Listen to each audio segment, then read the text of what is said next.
Okay, we are officially recording. Welcome back to all of our Your Way Workshop participants tonight. This is perhaps one of the biggest crowds to date, so thank you so much. And as well as thank you to all of you who are watching in the recording. We get several hundred watches after the fact here, because we know that folks are all over the world and they have different schedules to accommodate.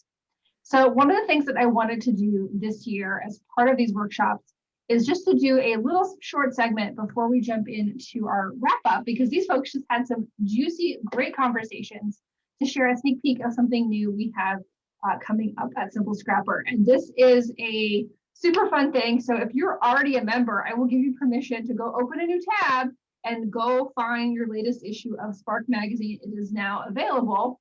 And I'm going to give a little preview here on a screen share to all those who don't yet have their own copies. All right, so let's share this screen. All right, so this is issue number 85 of Spark. I can't, like, somehow I'm like, how is that number even possible that we've been doing this for so long? This is a digital magazine, and this is our first double issue. We released 84 monthly issues, and we decided we wanted to shake things up a bit, create some new features. And in order to do that, we wanted to go to double issues. We're going to have 6 double issues this year, and this first one is 96 pages. It's so crazy, and I'm so excited and so proud of our whole team's work to make this happen. Even our creative team, I know there's several members of our creative team here tonight who doubled down and created, basically did double assignments during December so that we could make this happen and make this transition to get you this right at the beginning of January. So I'll flip through a little bit here. This is exclusive to membership. I got a couple DMs on Instagram today like, hey, can I buy this separately? No, this is just one of the awesome benefits of being a member at Simple Scrapper. So of course we have our beautiful cover, and we've had that same design the whole time, and I love like seeing the full grid of all the issues. And all of our staff and our creative team. And so this is a completely redesign of the magazine. We've had a roughly similar design for most of it, maybe a little bit different in the very, very beginning, but this was a from the ground up redesign, and we're so excited with it. So we have our table of contents. So there's 4 main sections now. We've got our new collection, which is our new sketches and templates. We have 3 to 5 every single issue that are connected to one of our featured artists. We have a new story starter remix, where we're having our creative team dive into our story starter prompt library and create pages inspired by that. And this month's theme was meaningful memories. We have a new style feature, and I'm really excited about this one because so often I would see these amazing scrapbookers online, browsing Instagram, and they're not creating layouts or really anything that easily adapts to a sketch. And so we wanted to be able to feature their aesthetic, their style. And so we have our new style feature, and this month's theme is kind of botanical elements. So Ashley Rogers is our style featured artist, and she takes amazing photos, includes a lot of like photos of plants and nature in her feed as well as in her projects, and she uses supplies that are a lot of florals and leaf patterns and things like that. And so our team took that and ran with it, and then we're also challenging our members to do the same with that this month as well. And then we also have a sketch remix, and this is the one I'm perhaps most excited about because this came from so many years of members asking us, begging us for more double page layouts. You love making your 2-page spreads because you can get so many photos on there. So we're having our team go through, we have a sketch library of nearly 600 sketches now. And there's both sketches and layer templates for digital scrapbookers. Having our team select an A and a B, and then using that to inspire a new double page spread. And then from there, we're creating 3 more new sketches and templates based on what they created. So that's the remix portion. They're taking number 301 plus number 469 to make a new double page spread. So let's dive in here just a little bit. Of course, we got some articles at the beginning, features of our team, this really fun new segment called 10 Ways to Start Today. And here's our new collection. So Kira Ness is our featured artist for January, and we've taken some of her pages. She mostly creates in this small life crafted album size to create these 5 new sketches and templates. And Melanie, our graphic designer, does such an amazing job at just beautifully designing these sketches, but then also making them really true to the artist's style. Because, you know, we can make lots of sketches that are in our own style, but the whole point of having a different featured artist every single issue is so that we can have a variety of styles in our library. So then we have all of our team's beautiful pages, and the real juicy part is here in the captions, because the team shares, you know, what the story is about and other kind of design and technique tips that you can really take away from that. So we've got examples for every single one of the sketches, and the team just blew all of us away. We were all kind of the admin team commenting in the background about how awesome it was. So here's our story starter layouts. A lot of these have some longer journaling because they're, you know, we're giving our team a prompt to really dive in and go beneath the surface for their pages. This is a good example here. When there's additional tips we want to share, we do these little call out boxes. Just some amazing pages here. All right, and then here now we're in this new style section. I mentioned that botanicals is our theme, and here's Ashley. And so we're really, you know, highlighting her overall style and allowing our team members to be inspired by that. One of the things that we do with our team is we really allow them a lot of flexibility. We know a lot of you are creating layouts of some sort in some size or fashion, whether paper or digital as well, but to allow them the flexibility to create pocket pages, traveler's notebooks, you know, smaller albums, whatever they feel inspired to create. We're not trying to restrict them by size or anything, because we want it to be natural from them and also to have a breadth of inspiration from you. So some beautiful examples along this style theme here, and then some final tips there. And we have our creative challenge. So this is a little bit of a twist. We have long had a kind of member incentive challenge. We want to give you a reason to create. So now there's 3 options. You can create with one of our sketches and templates from our full library. You can create from one of our storytelling prompts from the full library, or you can create based on this new style challenge. And there'll be now 3 winners every single issue. So every single creative journey is this 2-month period that we're in right now. And then finally, we have the sketch remix section. Here's half of one of those example pages. So we have all these awesome 2-page layouts where the team members kind of mix things up a little bit. They did an awesome job. And some of our team members admitted that 2 pages are not in their comfort zone, but they did an awesome job. And then we created 3 new sketches and templates from those inspirations. So adding even more to our library. So very, very fun. So that gives a total of 8 being added to the library for this journey. And then, you know, just some highlights here of what's coming up new. So we have the next thing. We have 2 new things that I wanted to mention before we jump away from this. Immediately tomorrow is really the big day. Tonight was the announcement of our new magazine. Tomorrow is when our first retreat of the year kicks off.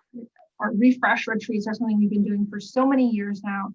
And we have, as we've kind of rejiggered so many things here, our retreats are now 4 days, starting on Thursday, but really kind of emphasizing starting on Thursday night with a kickoff event and then going through the weekend. So really making it compact and energetic. And so there's going to be 4 activities.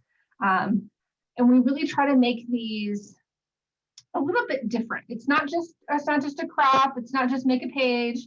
You know, we really try to get you to think about things in a little bit different ways. And we're trying to tie our activities a little bit to the theme for the journey. So the theme for this journey is habits, as we've been talking about. And of course, book club fits into that as well. We're reading Atomic Habits right now, and we'll have our discussion on that at the end of the month inside of our member chat room. And then the other big thing that is so fun coming up, we have a small class already in the membership on kind of Trello 101 for scrapbookers. But I wanted to kind of take that up a notch.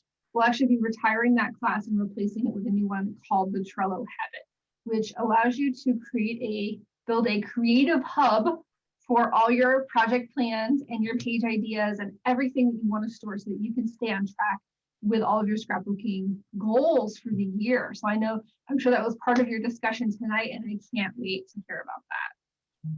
All right, so that is the end of Spark. I really wanted to share that because I'm so proud of it. And I know our members are gonna love it so much. And yeah, it's so awesome. And I hope you guys enjoy it. Okay, let's continue for our wrap-up discussion. Tell me, what did you learn? What do you want to take away? What is an idea that you want to try? Who is going to go first? We have to raise our hand on the Zoom, or can I just unmute myself? You can unmute yourself. It's fine. Go ahead, Carrie. I am definitely excited about Trello. I was just in one of my small groups, I was saying how I use a different tool, but Tiffany has inspired me. And I know I've heard a lot about it from you, Jennifer. So I'm super excited. I use just GQs, which is a Google tool. Mm-hmm. But when Tiffany was talking about it, I was getting so excited about it. So thank you, Tiffany. So I'm really looking forward to the Trello Habit class, because I think that will really change my game a little bit. I hope so. I'm so excited about it too. All right. What other juicy nuggets from your conversations today? So you had 3 different collaborations of groups, and I'm sure you learned a lot from their experiences. I'm going to comment that.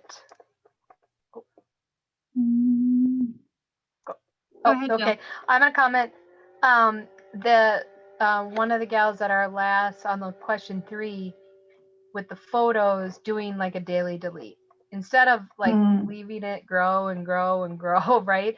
But just really checking, giving yourself 5 minutes each night, checking your photos and saying, what am I really going to keep and what am I going to delete? So yes. I really, really love that idea. So yes, I've not been as good as that in the past, but I've started doing that this year. And basically every time I open my photos, I'm like, just delete. Like, and it's already becoming automatic that if I see junk, it needs to go away right away. Okay, what else? Somebody else had started talking. It was me. So Nancy Ann had mentioned in our group in regards to keeping track of her project plans, that she kind of looks at her pictures and she kind of decides which pictures she wants to do, if she's got memorabilia, if she's got a page idea already. She kind of tracks that like well, she said kind of on Excel, but maybe not always, maybe just on a piece of paper. So that when she's ready to go, she's kind of has a general idea of where she wants to start. And I thought that's actually not a bad idea. And then going along with what Jill's saying, kind of if you went through your pictures every day, you'd kind of have a general idea of what pictures you had. So yes. I love that. I would say adding on to that, this past year I started doing more of a digital photo book approach to project life. I'm continuing that this year. And because of that, I'm better at identifying the photos that I don't want to put in project life that I want to make layouts with and I want to do something else with, maybe even pair those with older photos. But I feel like I can put, all the little bits in my photo book, and then I can very easily identify these other pictures. So that's awesome. Along those same lines, Anna in our group talked about tracking her projects and kind of getting a visual using a yellow highlighter when she starts it and then putting orange on top when she finishes it. So and we discussed kind of how important it was to also have a way of keeping track of what you've done to help keep you motivated and excited too. So Anna, maybe you want to show it or explain a little bit more. So I actually made this last night. I'm doing a 2004 family album. So on a separate paper, I just made a table of each layout for each month. Mm-hmm. But then I still wanted a visual of how much I've completed for the whole project. So I made this. So each month it shows Nice. how many layouts for each month. And then at the bottom, it's the overall project with number of layouts. And so when I start a layout, I mark yellow. And then when I complete it, I cover it in orange. And that gives me a better idea of how far, like where I've come and what I have left to do.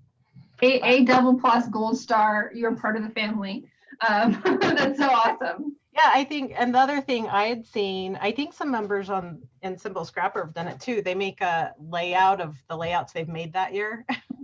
That's so fun. I love I've seen that on Instagram too. And I think it's fun because when you look back, you see your body of work for that year and you realize that you have gotten something done, even if maybe I didn't reach my probably unrealistic, ambitious goal that I first set, because I probably am over ambitious, then I still done a lot of good work.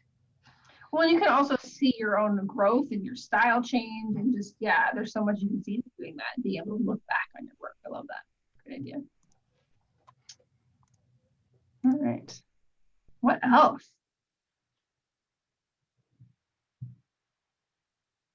I'm new to the group. Well, hi, Cynthia. Hi. So some people were telling me about the November planning thing that you did. So I'm definitely interested in going back and looking at that and seeing how I can adapt some of that to the way I plan pages.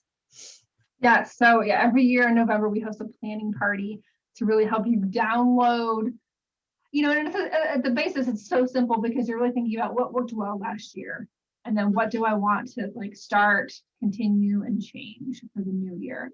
But it's so valuable to think critically about and just honestly about what worked, what didn't, and give yourself permission to change course. So yes. Mm-hmm. So in our group, the last question about habits, Sue made a really good point that we talk sometimes a lot about the habits we want to build, but not necessarily about the habits that we might want to get rid of. So, like maybe I spend too much time on my phone. So I thought that was an interesting point in terms of trying to think about if you want to do more with your scrapbooking. And obviously 2020, we had a lot of things removed from us, but how can you make space by maybe changing a bad habit into something related to your hobby? Very true. One of the things we mentioned in the Spark article on simplifying habits was this idea of stacking habits. And my favorite suggestion was, if you're normally scrolling at lunchtime as you're sitting there at the table, you're just flicking through and consuming information. You could be deleting your photos. You could be editing photos. You could be making digital Project Life app pages. You could be doing something. You could be watching class materials. You could be doing something that moves your hobby forward instead of the scrolling. Or if you are scrolling on Instagram or whatever, you're doing it with intention to say flag 3 layouts that you want to scrapbook in the future, but to really be more mindful of that time. And then talking about habits, I'm a big believer in what gets scheduled gets done. So I've really in 2020 made it a priority to figure out what block of my weekend, whether it be Saturday morning, Saturday afternoon, Sunday morning, Sunday afternoon, am I going to dedicate to making a layout or a couple of layouts? So, and preserving that time. And so I think that's another habit that I want to continue in 2021, especially as things go back to the way they were or if things fill up again. I know what time I need to protect so that I can stay connected to the hobby. I love that idea of protecting your time, because at some point things are going to be a little bit different again. And there are silver linings that we found, as you mentioned, about how we're spending our time and what being at home can give you. And so some of us are going to want to keep some of that. Years ago, Steph Clay had made a comment about, are you a consumer or producer? And to me, I was like, you know what? I want to be a producer.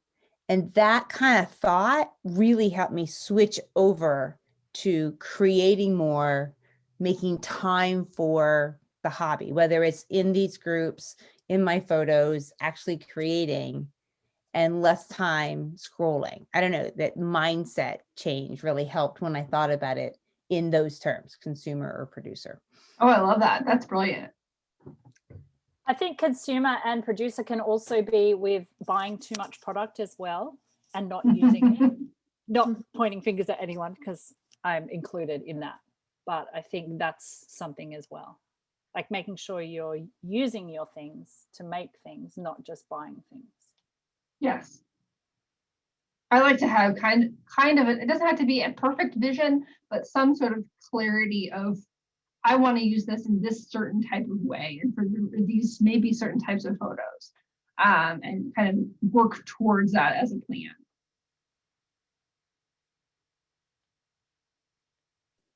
All right, great ideas. What else did you talk about? Stacy and I talked about, oh, sorry. Go ahead, Nikki. Oh, Stacy, Ileana, and I discussed being more, as a habit, more consistent with checking the Simple Scrapper calendar and adding that to our own calendars, which in turn, we would attend more events like crops, which would help us be more productive. That's a great idea. Now, I'm a little bit different than some people, but I have the Simple Scrapper membership group as my homepage. So if I open the browser window, that's where it goes first, and I have to elect to go somewhere else. All right, Andrea, were you going to say something?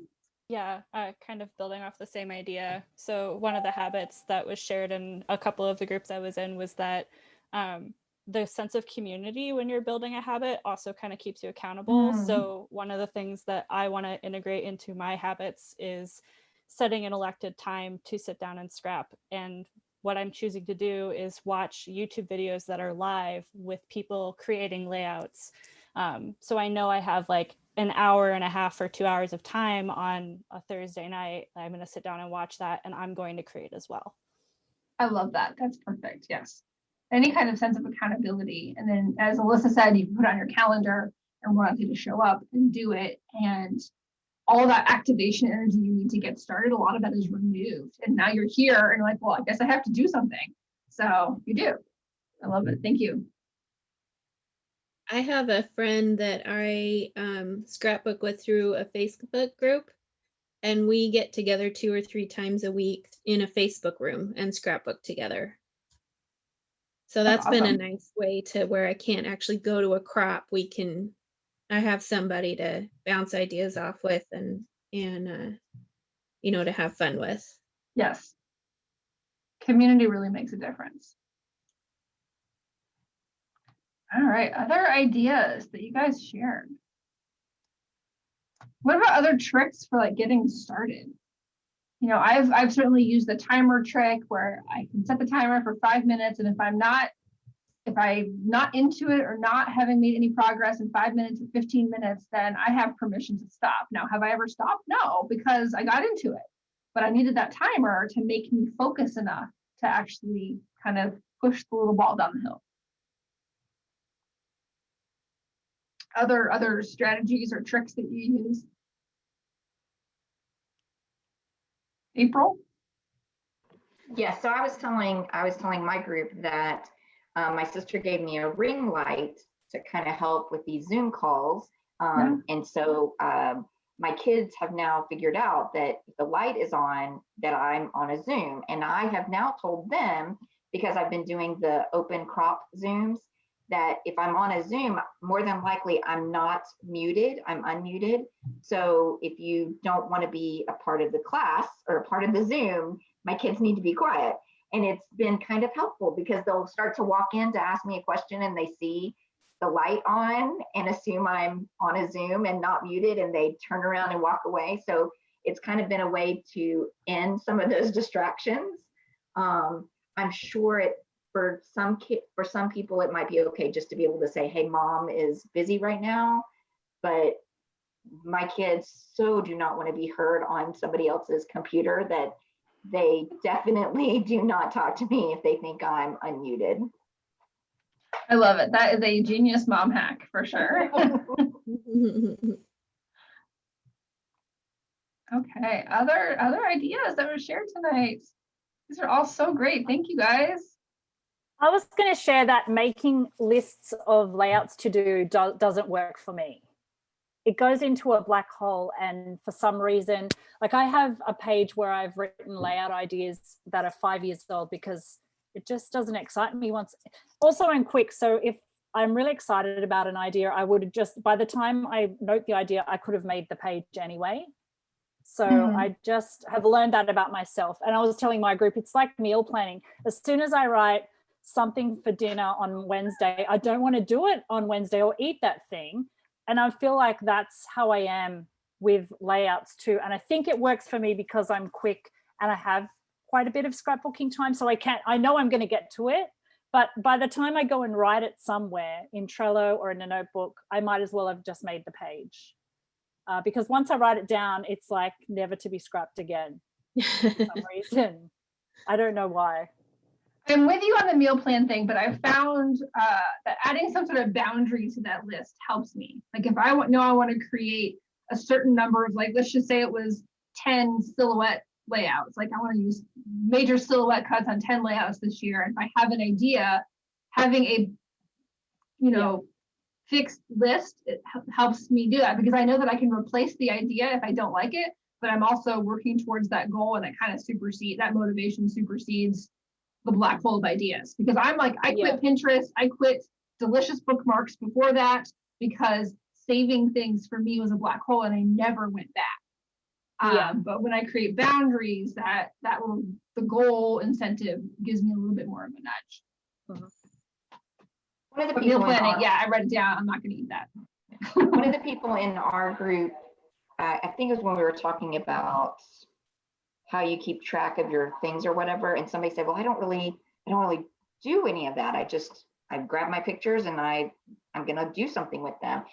But what the other lady said was, if that works for you, then that's good. If you're happy with that, that's good. And I thought that was really good. That was really good to hear. Like, just because somebody else does it one way and it works for them doesn't mean it has to work for you. And it's okay that you're doing it some other way. Yes, 100%. Yeah. I think there's an additional lesson on top of that too, that individual, she said she grabs her photos. So her photos have been printed. So she has something to do. And so that kind of becomes a list in a way to work from, at least, or even it's not only a list, it's also a little kind of a buffet of choice too. She can just flip through and say, well, that's inspiring me right now. And then she can pick that and take action. But she had to take the step before that to have the photos to do that too. So. See, I'm interested to see if doing it like as a planner and writing it down or whatever is going to help me, because I'm the opposite of you guys. Like I do meal plan because I really have to make sure I cook everything from scratch. So I have to, go to the store and make sure I have everything.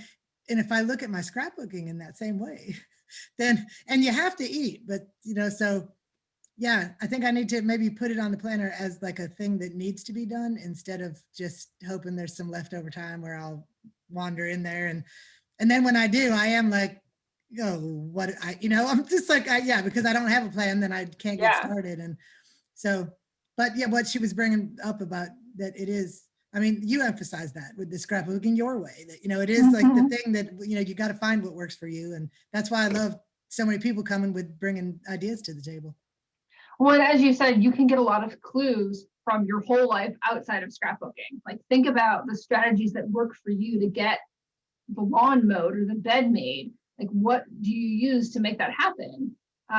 Kim's not here tonight, but she mentions the app Toady a lot. She loves that for keeping track of all of her household habits. And she's brought her scrapbooking in, and like anything that she does on a regular basis, she uses this app for, and that really works for her. So she kind of leverage that existing success to do more. So think about, as Barb, if you're already doing meal planning, can you put your scrapbooking somehow in that even same format to double down on that, something that's already working so well for you? Yep. All right, final thoughts, last call. This has been terrific. All right, thank you guys so much. For those of you who are not yet members, you can go to simplescrapper.com/membership and join us so that you can grab the brand new beautiful Spark magazine and get started with us on our first retreat of the year tomorrow. So we also have crop time like this there's so many times in the calendar now. I posted on Instagram the other day, our calendar is quite full. I try to go every single Wednesday, but our members are so generous in their time to host these sessions, all throughout the week and in different time zones to accommodate a variety of schedules. And for all of you who are already members, thank you so much. I so appreciate it. So I hope you guys have a great week. Take care. That is the perfect thumbnail there. I'm going to screenshot all those beautiful waves and faces. Good night.